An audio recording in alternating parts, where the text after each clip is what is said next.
فاذا قضيتم مناسککم، نو کله چې تاسو پوره کړل خپل مناسک د حج، فذكروا الله، نو یاد کوي الله که ذکرکم آباءکم، لکه څنګه چې تاسو یادول خپل پلرونه، یعنی پلرونه، نیکونه، آبا او اجداد، او اشد ذکرا، یا د هغې نه شدید یادول. اشد په معنا د اکثر هم راځي او اکثر ذکرا. دې معنا داسې ده چې کله به خلک د مزدلفې نه مینا ته راغله، مینا کې به شیطان وویشته، بیا 3 ورځې خو به هلته پراته و شیطانانو ویشتلو دپاره، جمرات ویشتلو دپاره. د اختر په اوله ورځ مې ولي، په 2 مې ولي، په 3 مې ولي، بیا 4مه کې تا اختیار دی چې ولې که نه ولي. که ویې ولې ثواب ډېر دی 14 د ذوالحجه باندې، او که ویې نه ولې ستا اختیار. نو د 3 ورځې بل ته خلک پراته و، بیا به مشرکان او کفارو هلته مشاعرې کولې. مشاعرو کې د عربانو دا رواج و، د خپل پلار نیکونو صفتونه به یې کول. ما پلار داسې و، مېلمنو ته به یې اوښان حلالول او غویان به حلالول او پسونه به یې حلالول او لس به وتلو، 80 به ننوتلو، دښمنان به داسې زیر و زبر کولو چې ابا به د دعا نوم نو، خو دا شعرونه به ویل. نو الله ورته ویلي چې کله مناسک خلاص شو، نو بیا یاد کوي الله لکه څنګه چې تاسو یادول خپل پلرونه، او یا د هغې نه الله ډېر یاد کوي او د هغې نه شدید یاد کوي. فمن الناس من یقول، نو بعضې د خلکو نه امن هغه یقول چې وایي ربنا آتنا فی الدنیا، ربا زمونږ راکه مونږ ته په دنیا کې، یعنی دنیا غواړي، د دنیا فایدې غواړي. وما له فی الاخرة من خلاق، او دل لره به نه په آخرت کې څه حصه د نیکۍ، څه برخه، څه شی به الله نه ورکوي. ومنهم من یقول، او بعضې په خلکو کې هغه دي چې وایي ربنا آتنا فی الدنیا حسنه، ای زمونږ ربه ته راکه مونږ ته دنیا کې هم حسنه، دنیا کې هم ښه شیان راکه، د دنیا فایدې هم راکه. وفي الاخرة حسنه، او آخرت کې هم حسنه راکه، ښه شیان راکه، دوزخ نه مو ساته، جنتونه راکه، حور غلمان راکه. وقنا عذاب النار، او مونږ ساته د عذاب د اور نه.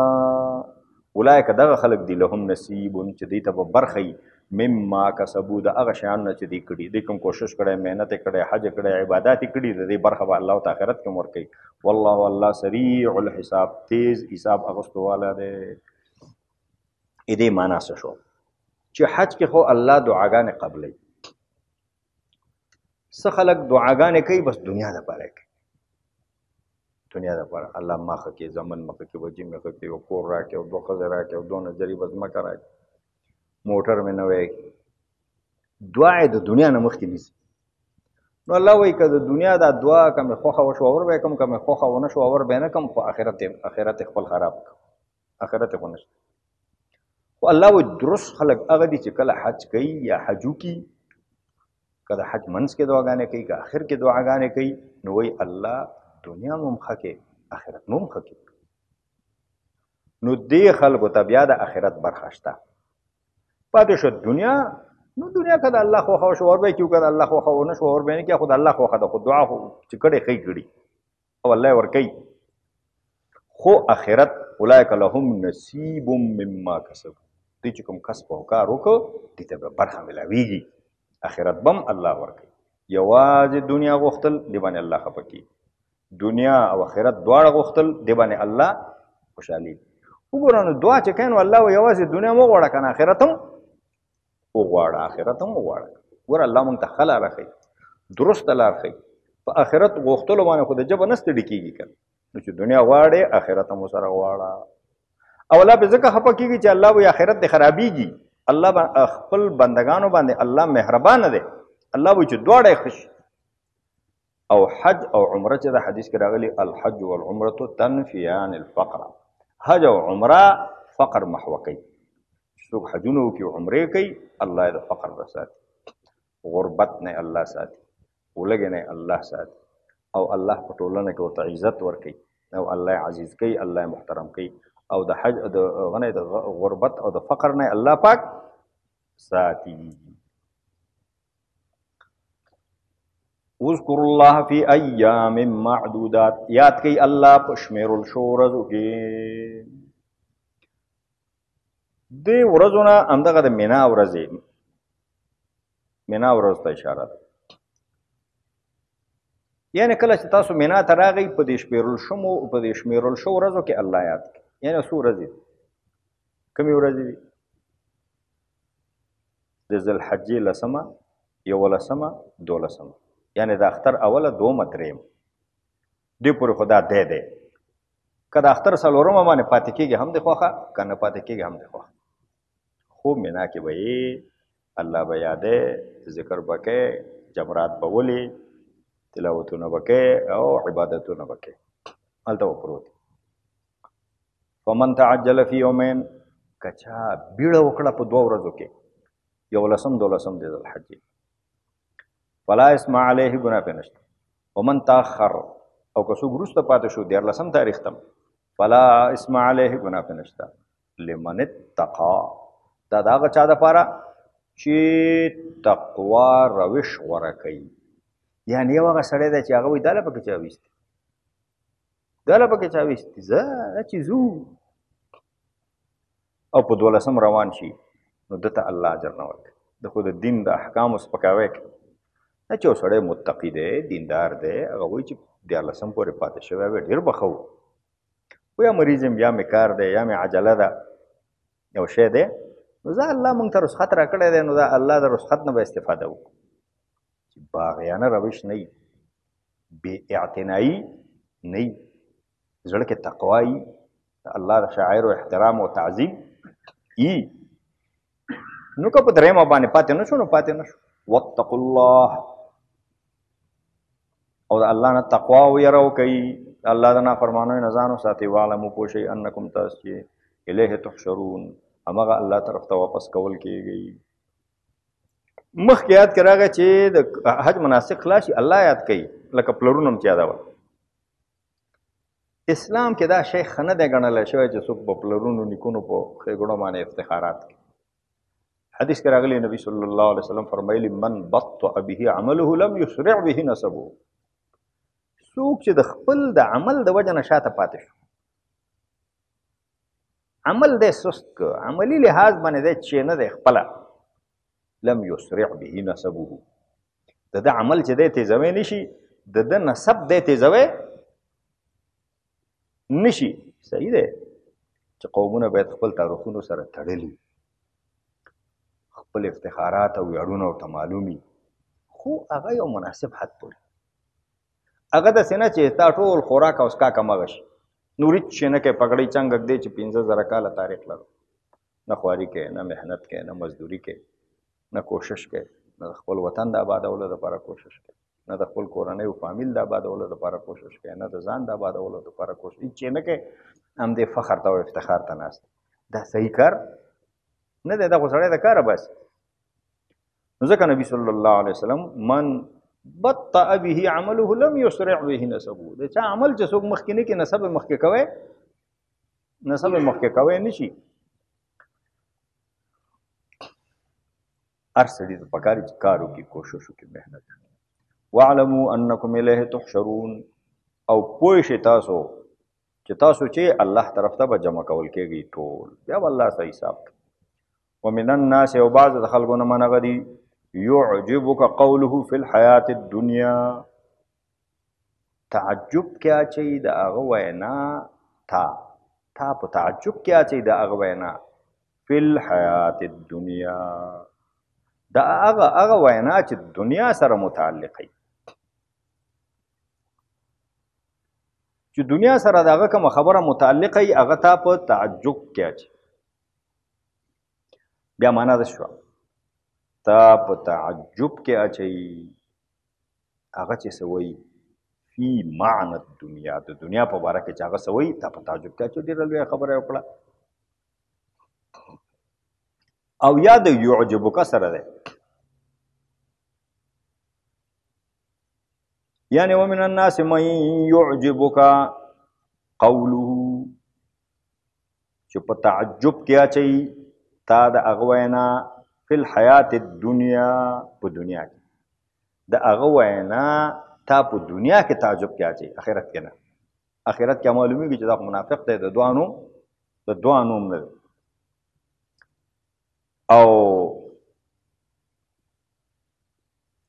او یا چې دی تعجب کې اچوي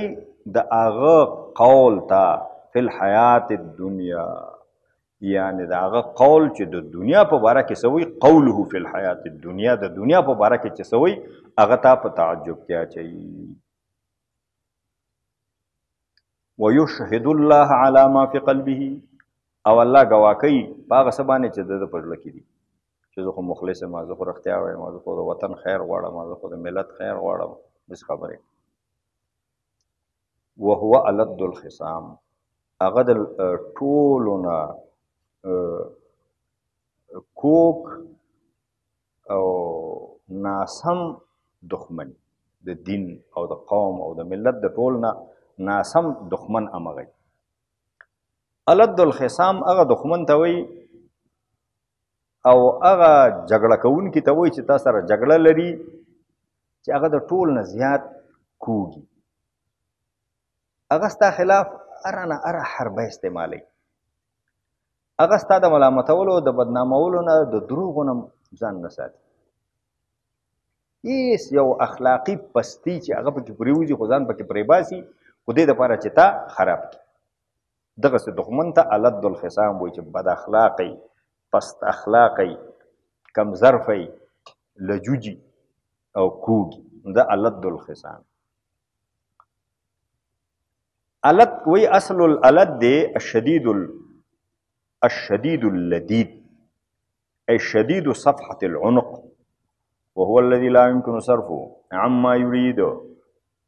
چې دې څه غواړي د هغې نه ته اړوی نه شي خپل ګټې نه وړي استعمل في الخصم الشديد التأبي دا دغه مخالف او مقابل دپاره استعمال شوی دی چې ډېر شدید او سخت او ډېر منکري او خصام مصدر د خاصمه دی یعنی اشد الخصوم خصومتا په ټولو دښمنانو کې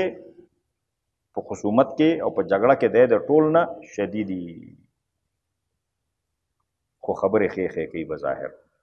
واذا قیل له اتق الله کله چې ده ته ویلی شي الله نه ویرېږه اخذته العزه کلک کی دی د ده د وقار او د عزت خیال بالاسم په ګناه لکه ده ته ویلی شي الله نه ویرېږه دا ته څه وی نو دی د خپل عزت او د خپل وقار هغه خیال چې ده سره کوم دی چې زه خو یو څوک یم او ده ولې ما ته داسې ویلی چې الله نه ویرېږه زه خو ویرېږم ده ولې ما ته دا ویلی چې دا خبره د غلطه ده نو ده سره چې د خپل وقار او عزت کوم خیال دی کوم جاهلي غیرت چې دی عربي کې ورته حمیت الجاهلیه وایي د جاهلیت کوم غیرت او حمیت چې ده سره دی او کوم تکبر او کبر چې پکې دی هغه یې په ګناه نورم کلک کي یا یې ګناه ته وادار کي ګناه ته اخذته معنا د ګناه ته وادار کول ګناه باندې کلکول ګناه باندې ادرول نو کلک کی دی په ګناه د ده عزت د ده کبر د ده غرور د ده د خپل نفس د وقار خیال دی په ګناه کلک کی لکه ته خو یو متکبر سړي ته نه شو ویلی چې الله نه ویلی ما ته داسې ویلی الد الخصام واذا تولى سعى في الارض ليفسد فيها او کله چې دی وګرځي نو بیا سعی کوي په ځمکه کې کوشش کوي چې فساد پکې وکړي و اذا تولى معنا بله دا ده چې کله دی حاکم شي بادشاه شي حکمران شي بیا کوشش کوي په ځمکه کې چې فساد پې وکړي نو فساد وکړي ویهلک الحرث او فصل چې دی هلاکوي والنسل او نسل هلاکوي د نسل هلاکت بمباري وجل قتل بندي کول دام او د نسل هلاکت دام دی چې اخلاقي طور باندې نسل هلاک شي كل امتي معافى الا المجاهرين ټول امت به مې الله معاف کړي ګناهګار خو چې په ښکاره څوک ګناه کوي هغه به معاف نه کړي هغه خو شرم حیا نه لري هغه خو د خدای حدود ښکاره ماتوي چې څوک پټه ګناه هم کوي قوم نه شرمېږي خلکو نه شرمېږي الله نه شرمېږي چې یاره دا زموږ حال دی الله دې په موږ رحم هغه شپه راته چا ویلې دا جنګونه جګړې دا ولې نه بندېږي ما الله موږ نه خفه دی خو دا خو الله بندوی شي بل څوک خو بندوی که نه 50 مملکته کافر راغله خو زه بندې کېږم مخکې هم ټول شوروي هغه هم 50 مملکته و هغه هم خو بند نه شو کړی دې نه خو زیات قوت نور دنیا کې نشته خو دا الله بندوی شي او الله موږ نه خفه دی زموږ حکومت نه هم خفه دی موږ نه هم خفه دی بل نم خفه دی او بل نم خفه دی موږ د الله د حدودو خیال نه ساتو د الله د شریعت او د الله د دین خیال نه ساتو نه په خلکو مړه کولو کې نه په خلکو بندي کولو کې نه په خلکو بمبارولو کې نه په بمونو الوزولو کې څوک لارو کوڅو کې بمونه الوزي څوک تیارې ځي جوماتونه بمبار دا ټول الله نه ویني الله موږ نه خفه دی